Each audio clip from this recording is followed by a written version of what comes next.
It's been a while. It's been like 2 years. Yeah, we are. I don't know if we were...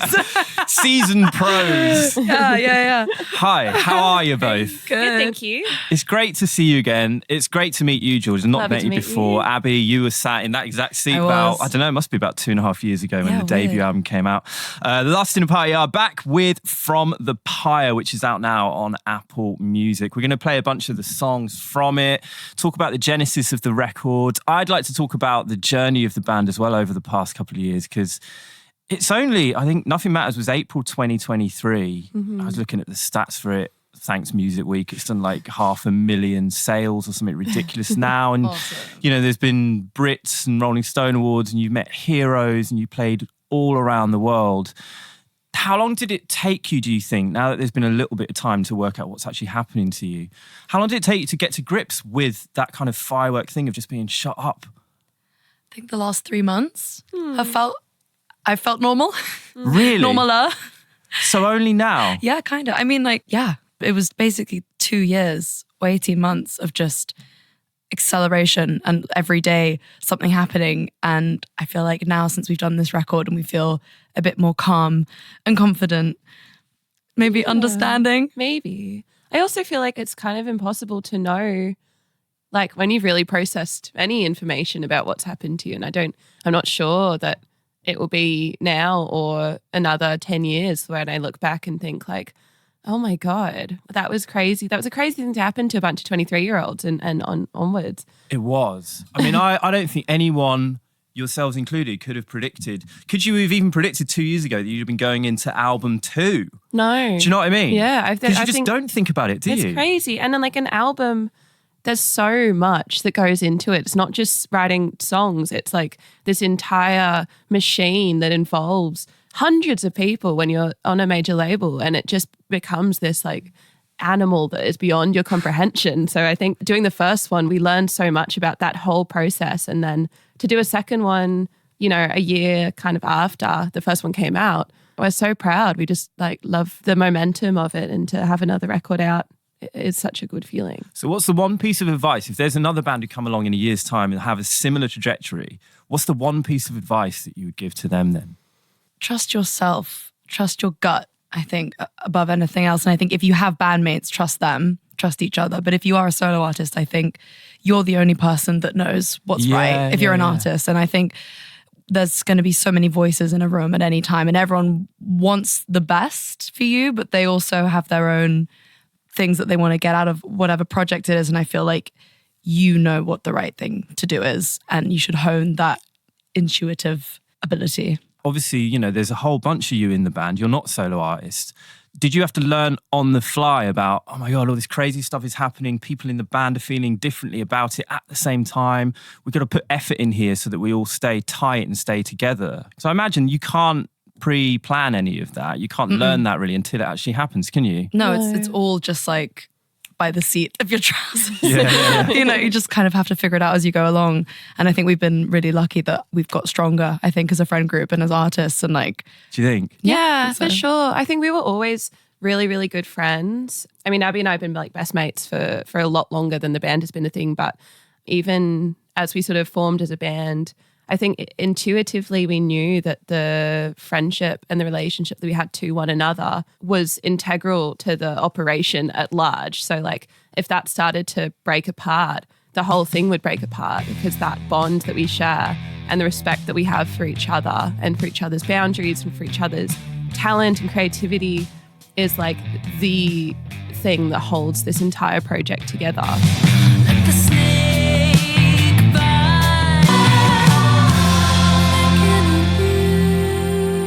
I think more than ever, that comes through on this record more than it did on the debut in a way, because the debut, you're writing songs, you've got your whole life to come up with ideas and snippets, whereas this is a short period where you have to hone it and nail it, and you're also dealing with all those internal feelings that you've gone through collectively.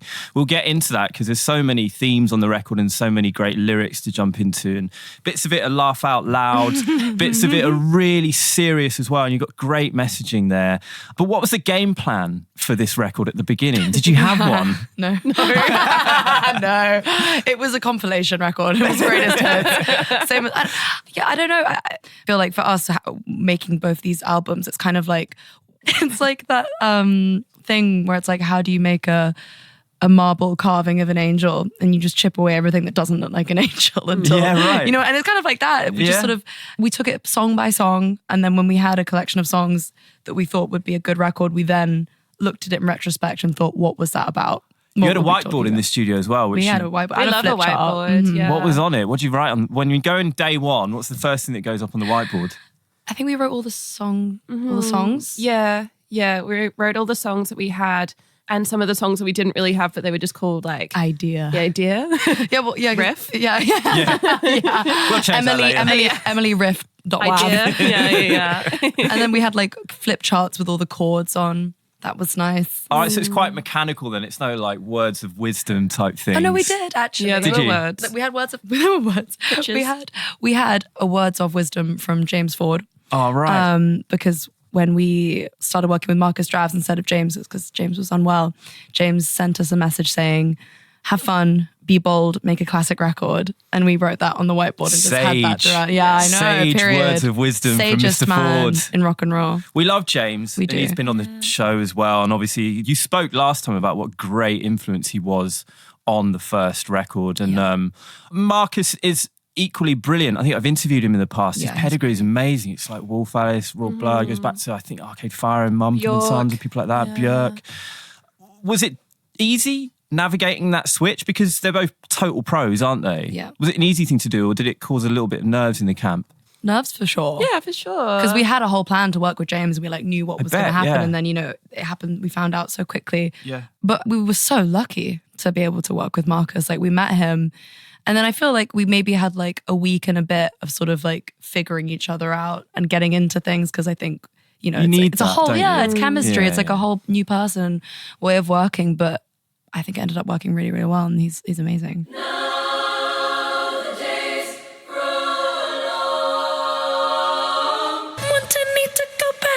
What happened to that tune, Godzilla? You were playing that. I remember watching Coachella on TV. Did we play it at Coachella? You did? Yeah, we totally Because I was did. like, what's God, this? we're crazy for that. But that's nowhere. She's in hiding. She's in the forest. She's hibernating. It's a beast of a song, literally. Yeah. And we just don't know what to do with it. And everyone keeps asking, because people love it. Yeah, they do. And we're sort of like, I don't know. what's that about? People are getting really into the band in that way, though. I read on...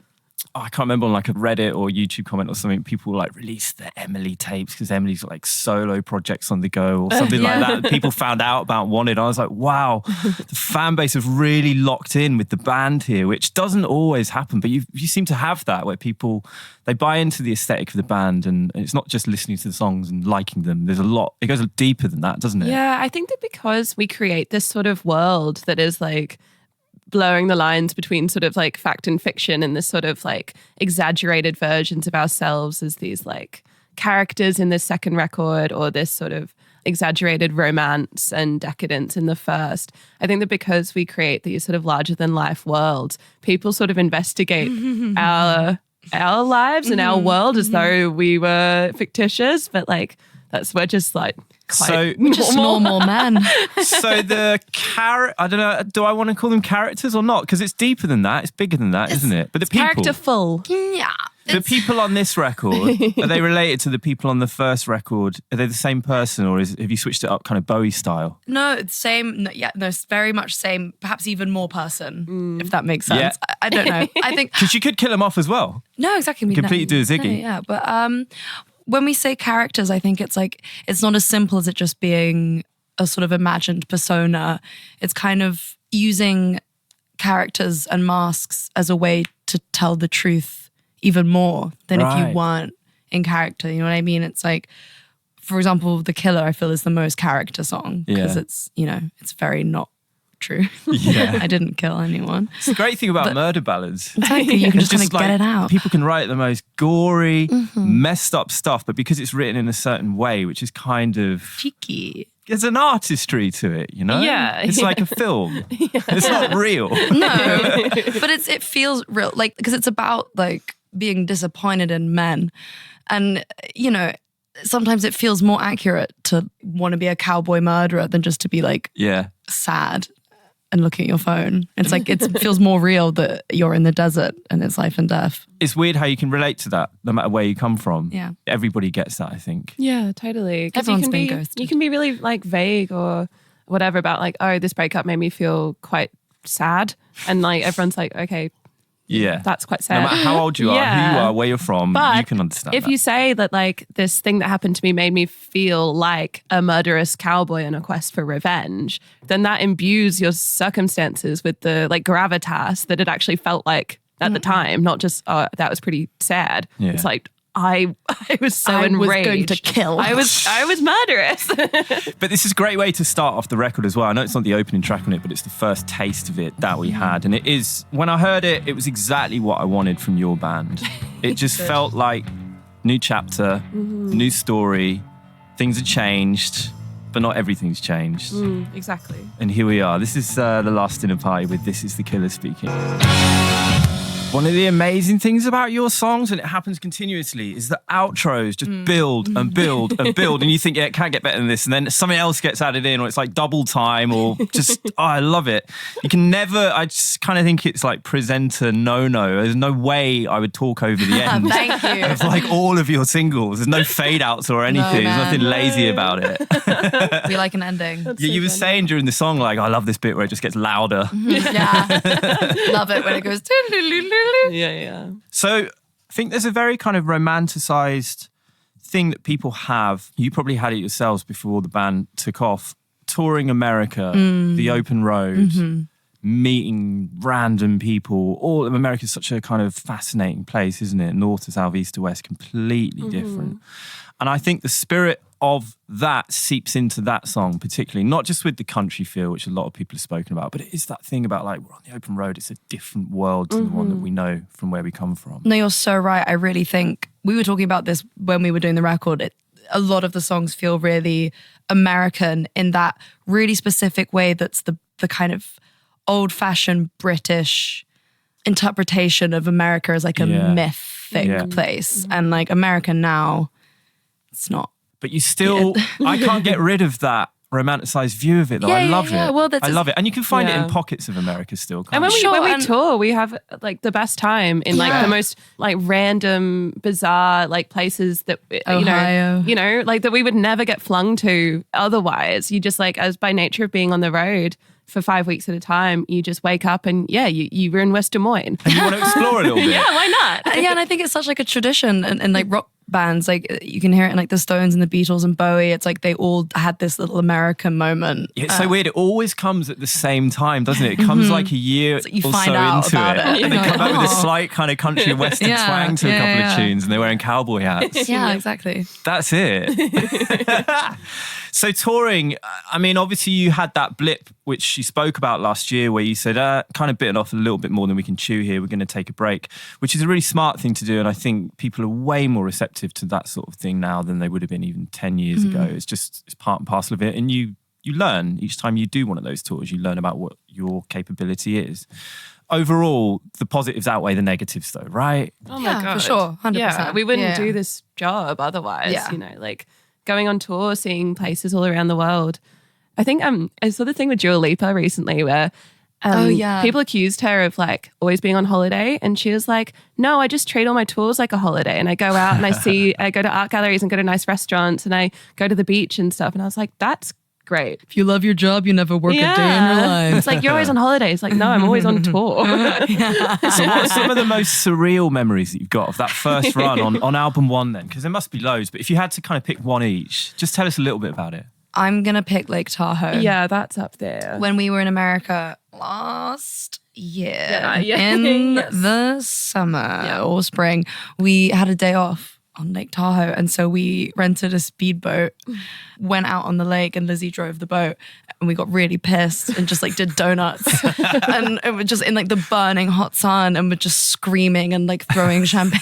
And then they got back to the hotel like completely wait. burned and wasted. And it was like, I want a done this kind of martini. thing, right? I've done that kind of thing. You've been on Lake Tahoe with your not top in Lake off? Tahoe, but in upstate New York, there's loads of lakes as well. Yeah. And I did a holiday there once. And the guy I was staying with who lived there was like, we're going out on the lake. And I'm like, why would I go on a lake? It sounds weird. It sounds boring, slow. And he's like, no, cooler, beer, barbecue. You're going to love it. But everybody else on that lake is like 60 and chilling out and relaxing. Yeah, that's another thing that I we didn't went mention. mad. And just the idea of your entire band like shaking up the champagne. I think we were the people would be scourge of that. They were. They It was, we were. just would go past like, Yeah. all these poor people on their boats like trying to Wait, like, who's the driver? Lizzie. Oh my Lizzie was God. driving. Yeah. They were designated. They've actually got a driver's license, whereas For we a don't. boat? No, Or for a car? For a car. That's all you Oh, need. it's the same thing. For That's all you need. redacted. Yeah. They didn't crash. No, That's the they most did not important crash. We're thing. still alive. Yeah. Amazing. And what about you? We did a show in Detroit in Michigan and we took some like edibles. And then they were like, okay, everyone, there's a bowling alley downstairs that they're going to keep open for you. And we were like, I was like so green, like Going through the moon. going through it. And they were like, okay, go down there and bowl because the venue have kept it open Oh for you. my So you're going to go God. and bowl. And I had just the most like, You're like walking at 1 mile an hour, Horrendous trying to just Yeah. like, And like, you know, like the bowling graphics, Yeah, like when it you get a was just- strike and it's like, I don't know, a camel on a plane. that's it was like a Hunter S. Thompson like sequence, like Fear and Loathing in Detroit. And I was like holding the bowling ball with two hands, like, oh God, it was I'd horrible. love to see footage of that. I wonder what everyone else who was straight was thinking. Where they're just like, know. these like British band cannot bowl to save their also like can't lives. hold the edibles. Yeah. That's just Europeans in America, though. It's in general. true. Those things Everyone are has way a too stoner strong. tour. They're so strong. Yeah, it was bad. So after the debut album ran Mm-hmm. finished and you go back into the studio and Marcus, you make this record, were you kind of desperate then to just get out on the road again? Yeah. Like, interesting, isn't it, that a lot of bands who I speak to, especially when they're on album 2 and they've had a similar kind of run that you guys have had, they will say, yeah, I kind of struggled with that first batch of touring, but as soon as it finished and as soon as I had a couple months off, I was like raring to go again. I could not wait to get out again. I think we're just really excited to play the new songs as well because Yeah. we love the first record and we'll still be playing it, you know, on this tour. But we've been playing it for 3-4 years. Yeah. And I think it feels so good to know that we're going to be playing songs that are much more recent and more reflective of who we are as musicians and people now. And Yeah. that feels really satisfying to be able to go on the road and sing words and play parts that feel really like accurately representative of where we are in our lives. And I think Yeah. that's going to be really fun. Are you going to keep the covers in the set as well? I like your covers. You yeah, did we need a Blondie, new didn't you? one. We did Yeah. Blondie. We- That was my fave. Yeah, I feel like if we're going to do covers, we should do new ones for this era. But What we've would got. you do?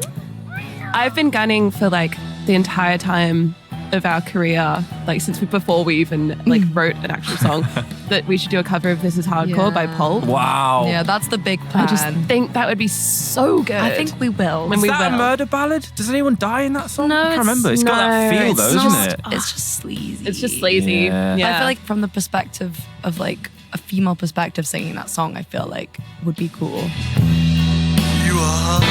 That's my Be favourite epic. Pulp song. It's the best. You've seen him live as well. Yeah, I saw That's them like the best 6 moment. times last when they were touring I last. say it's the best with that and Common People. They're kind of equal, but It was- very, very different songs. Yeah, so good when he's like walking down the stairs, Yeah, I sort know. of whipping the microphone. Yeah. Is Is that when he sits in a thing and he has a whiskey? Yeah.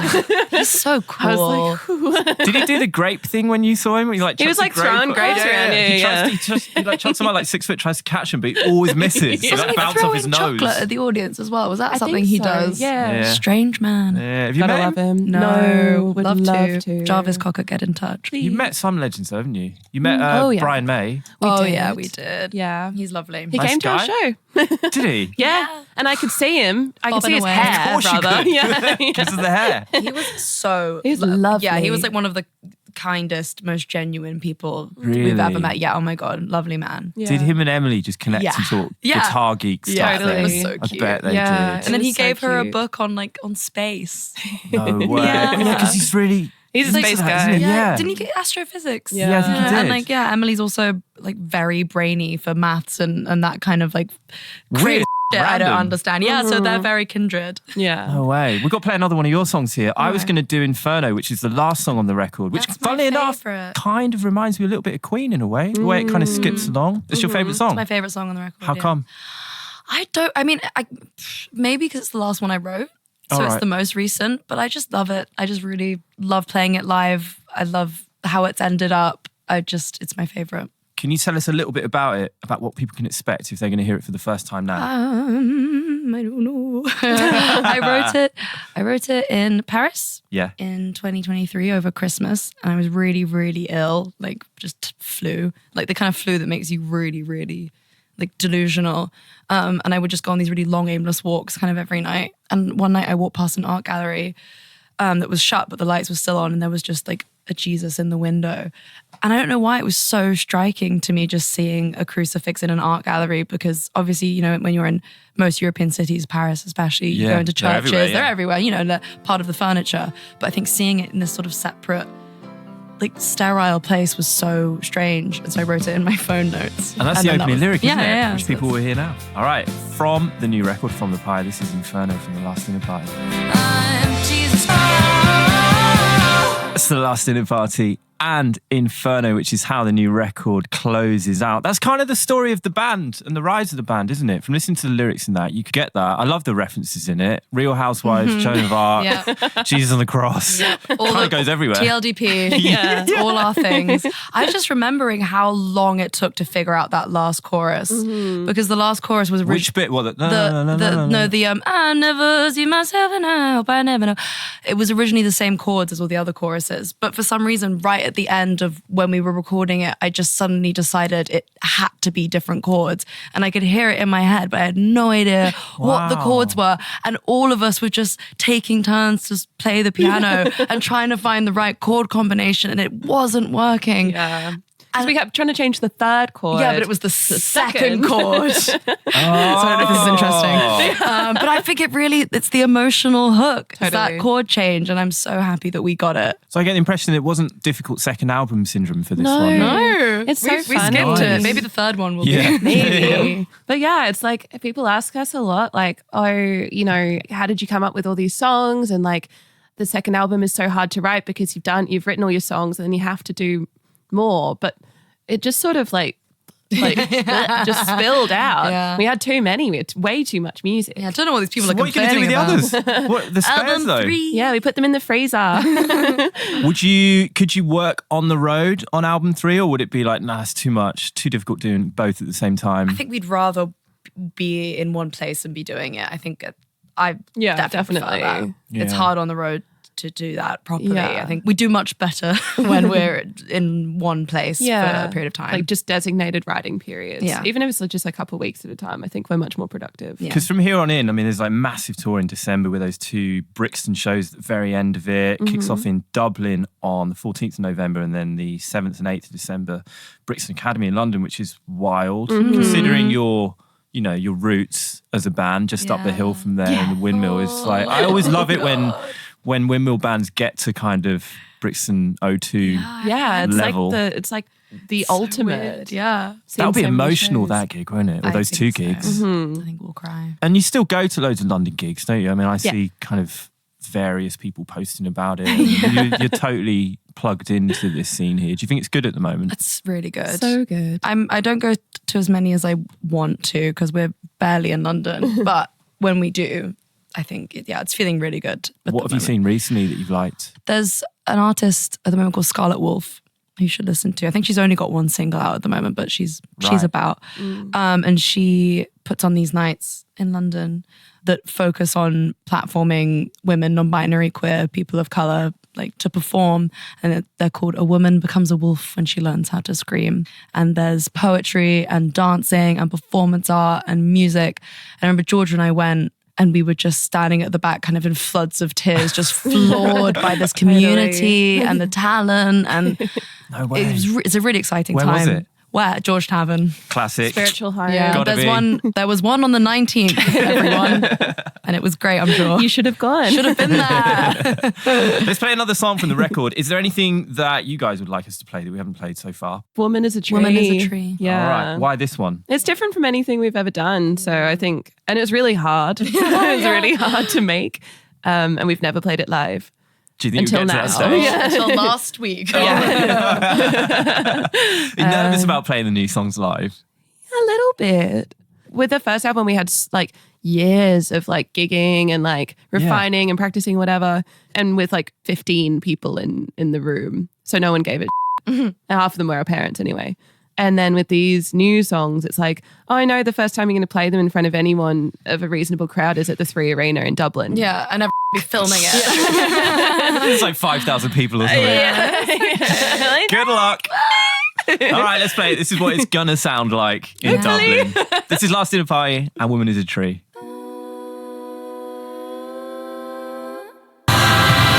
Still. Yeah, you need to nail that line. It's the beginning. It's the beginning. The beginning is so hard. Yeah, that's taken a lot of rehearsal. Yeah. Who do you listen to kind of work out 3, 4, 5-part harmonies? Because there's people in pop history, obviously the Beach Boys probably the most obvious example, but then ABBA and people like that. Who are your go-tos to actually work out? Because you can by listening to it, you can be like, oh, I see what they did there. And then I guess you take that into your own songwriting. I mean, this song was inspired by 2 choirs. And then the first one they're called Roomful of Teeth, which I think is the best name for a choir ever. Really it's so cool. And they put out this record with Caroline Shaw called Partita for 8 voices. And I heard it first when we were on tour, when I was in the tour bus, and I think probably also stoned. And I was listening to it in the bunk, like sort of claustrophobic in the dark.